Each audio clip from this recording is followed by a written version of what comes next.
I've got 2 loaves of bread here to open up a discussion on sifting or not sifting your home ground flour before you bake it. Let's go ahead and get right into it. Vegan prepper. Vegan prepper. In this video, I'm going to be talking about tweaking my Foolproof bread machine bread recipe. I will link the video that I'm referencing down below. It's just made with 100% all-purpose flour. You can get 2 cute little loaves out of it in a 2-pound bread machine or a 1.5-pound bread machine. I don't know, the details are all in that video. So I will link that video down below if you want to have a reference for what I'm talking about. But I have been tweaking that recipe to include more and more of my own home ground flour. And so there's been a couple of changes to the results of the recipe, of course, because I've been changing the recipe to incorporate the ground flour. And I want to talk about that as well. But basically what ended up happening was I accidentally found out a difference between sifting and not sifting. It was not a question I ever expected to ask. I was just always going to use every bit of the flour. But the very first time I was really adding a lot more of the flour into this kind of staple no-fail recipe that I have, I accidentally got a lot of wheat berries in that I was putting into the grinder. They got into my fresh flour and I had to sift it so that I could get the wheat berries out that fell in. And there was just a little bit of bran, a little bit of germ, and I thought, you know, fine, I'll just leave it out. And then the bread turned out absolutely beautiful, and it had a beautiful rise, a beautiful loft. It probably looked a lot like this one. And then the next time I made the recipe, it turned out a bit flat. And it was like, what's going on here? Why did this not turn out well at all? And I remembered I sifted it the first time. I did not sift it this time. The other really interesting thing to me is how much different the texture is. And so you'll see this one is so much smoother than this one. And I'm not just talking about the messed up part where I didn't shape it very well and it was like hodgy-podgy on top and just weird. I'm talking about the actual texture. Like here, like I can find a smooth part on the top of this bread versus this bread. And you can see that even a smooth part of this loaf is rougher than this loaf. It's just so much smoother. Let me show you some video of actually making this loaf so that you can see some of the parameters and what some of the differences that I did and kind of what it amounts to, and a little bit of how these breads are put together. And then I'm going to come back and talk a little bit more about how the recipes get tweaked.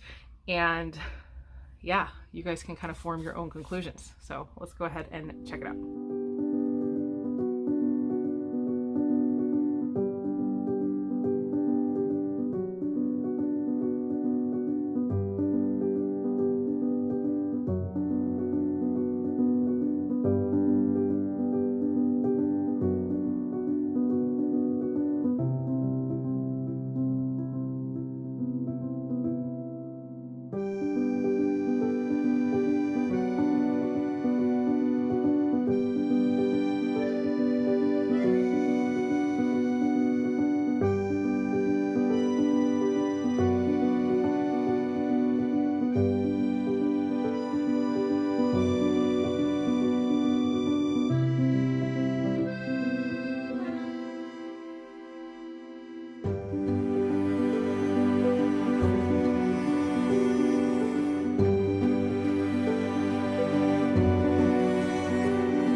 I will have detailed recipe measurements in the description box below for this particular experimental loaf using some home ground flour, just so that you can have the information if you would like to give it a try yourself. I am finding myself kind of really intrigued by these results. So basically, all of the video that I was showing you was trying to show you that everything was done precisely. I made both of these loaves precisely the same. The only difference being I sifted out 5 grams worth of, like I said, germ or bran, whatever it was, meaning that because I was doing the flour by weight, that means then that 5 grams of additional all-purpose flour was in the loaf where the bran and germ got sifted out, so that I still arrived at that total of 504 grams. Now, I know that's a really weird total, but basically the way that I came to that total was weighing what 4 cups of flour was in the very first recipe I did.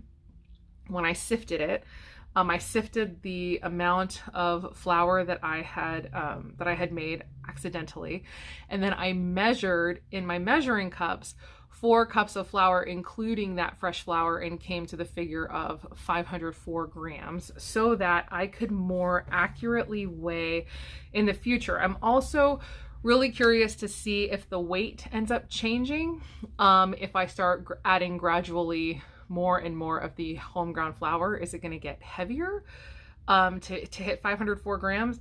Or lighter? I actually have no idea. I assume heavier, maybe not. And so sorry you guys, I don't know if this might not be entertaining at all, but this is like kind of you're getting experimental figuring stuff out me in this video, because I really love to like look at stuff and like test and figure out the parameters and all of that. So basically that is the only difference between these two breads. Now, can 5 grams of all-purpose flour out of 500, so that's, you know, almost 500 grams otherwise. Now, granted, there is a bit of a ratio of all-purpose flour in the other 500, but can 5 grams of all-purpose flour account for this difference? Or is it a structure thing that is caused because that germ and that bran are gone, and so a better structure is able to form? I just really don't know. So what I want to do too is kind of break off a piece and feel it between my fingers and test to see if I can feel those grounds, like those pieces that I also felt the pieces that I had sifted out, and you can definitely feel some of the chunkier bits of the flour in them. So I'm sort of, this is the part of one of the pieces that was not sifted, and I'm just kind of squishing it in between my fingers. I don't really feel anything, but that's what it looks like. I will take a piece of the bread where I did sift, squish that in between my fingers. Actually, it's interesting seeing them backlit. I want to see, you're not going to be able to see it. I can see it though because of the light, to see them backlit and what the difference is. And this, it's funny, this is definitely much cleaner looking than this. This has a lot of those pieces in it. It is amazing to me that that small amount would make such a difference. Here, let me see if I can get a shot for you so that you can see the difference just with the light coming through the bread and what they look like. Okay, here's my light. This might be awkward. Let's see if I can do this. Okay, you can see this is the unsifted bread. Okay. And then here, this is the sifted bread. Here, let me get a, there we go.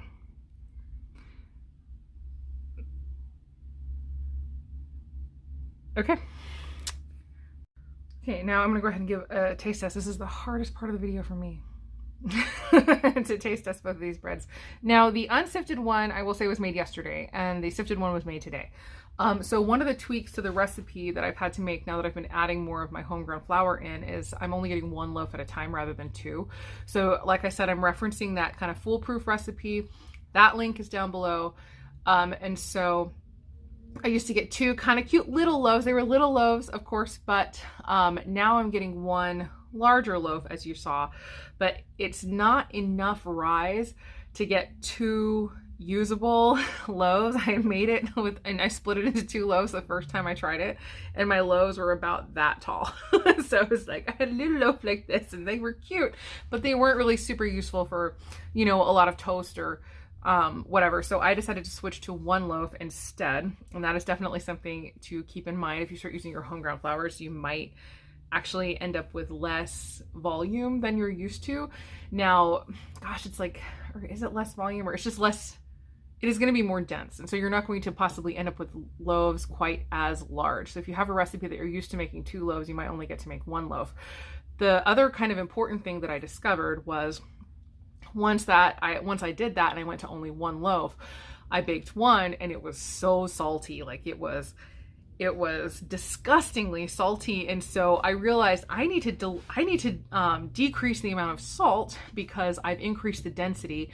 And so I have less bread volume for the amount of salt in the recipe. And so the original recipe is 2 teaspoons of salt, which worked out very well. And the original recipe spread out over those 2 extremely lofty and airy loaves of bread. And now kind of, I had cut it back to 1 teaspoon and I found that wasn't salty enough. And so 1.5 teaspoons seems to be pretty perfect. And so that, like I said, there's a detailed recipe below. But that is a change that I had to make. I had to decrease the salt as I decreased the volume of the resulting bread that I got. And so it is something to keep in mind if you are altering your own recipes, that you will probably need to decrease your salt. Okay, taste test for real. So this is the one that was with the unsifted flour.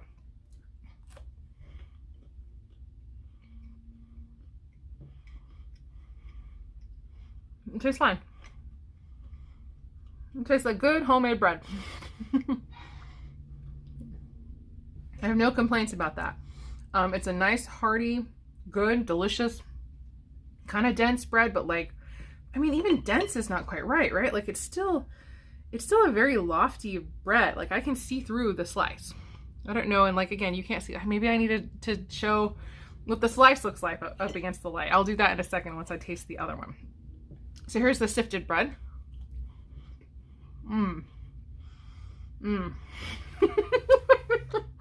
Okay. That one tastes better. It's still kind of dense. It's still like a partially whole wheat bread, but it seems almost like it has more flavor. And I wonder if it's because it's loftier. I'm trying to remember. I think it's Michael Pollan. There's a recipe, I believe, or not a recipe, a show on Netflix that he did, and I cannot remember. I think it might just be called Cooked, a series that he did on Netflix. And there he basically did all of the elements and did a show, each of the elements, fire, air, earth, and water, I think. And for the element of air, he did an entire episode on bread, and it was completely fascinating. I really highly recommend that if you have Netflix and you can go watch the Cooked documentary. I don't think it's even the first episode, just watch Air. It was an incredible thing. And he was talking about the flavor of bread being in the air. And so I almost like the air pockets in the bread. And so the more airy and lofty the bread, the more flavor we perceive. And so that is kind of interesting because the sifted bread is definitely, more airy. And I'm wondering if that is partly why I'm perceiving like a richer flavor in this one versus the other one, because the other one is a bit more dense. And so yeah, let me go ahead and get a shot of the bread slices in the light. I don't know if this is interesting to anyone. It's like fascinating to me. Okay, we got my light again. Here is the unsifted loaf. So you see it's still nice and see-through. So this is a slice. It's a very uneven slice. It was hard to cut at that angle with the camera, but still, even in kind of the thicker area, we're seeing some nice light through the slice of bread. It's very airy, even, you know, that one is pretty airy, but look at this one. It's much airier. And the slice, I think this slice actually might be thicker. And it is airy, and you can see it's got even more light coming through it. So anyway, there you go. I take it back. I ate another piece of each of the slices while I was putting my camera back up, I just popped another couple pieces. And I definitely, on the piece that I ate from the unsifted loaf, I definitely began to detect a bit of a deeper kind of almost nutty flavor that is not in the other one. And that is probably that bran and that germ. The other one still tastes absolutely amazing. So yeah, I think ultimately at this point, it's going to be up to you. So, right, like we can still see even from these two slices, they're from basically about the same spot in each loaf, because it's like the second slice of the loaf, that there is a difference in volume between this one and this one. But which is funny that this one would seem to, again, be perceived to be a little bit more flavorful, because actually the concentration of salt would be higher per bite in this one than this one. So yeah, it's just interesting.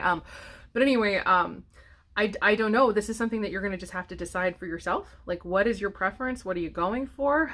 And yeah, moving forward, that's going to be really interesting. I feel like I'm going to have to do a sifted and unsifted version of each loaf as I move forward. And so it is possible that once you get to 100% homegrown flour, doing a bit of sifting might really help some of the results that you might get. It's hard because you kind of want to go all or nothing. You want to be a purist, right? Like I want to do that. Like, I'm feeling pressured. I want to be the purist, 100% homegrown wheat with no sifting or whatever. And so it's funny because it's like, why on earth would you even do this? There is greater nutrition, but like, is there greater nutrition if I sift it out? Like, so it's just so many questions, but I am definitely on this journey for the long haul. And so far I've been really enjoying playing with the results. And you know, it's not that heartbreaking to have your experiment surrounding making lots of bread. So this is not something that is a hardship to me by any means. But yeah, if you have any comments or thoughts, let me know in the comments down below. I will post, like I said, I will post the detailed recipe, and you guys can go ahead and go give it a shot if you want to. And yeah, I guess that's all. And as always, I hope the rest of your day is good and your life stays wonderful. See you guys in the next one.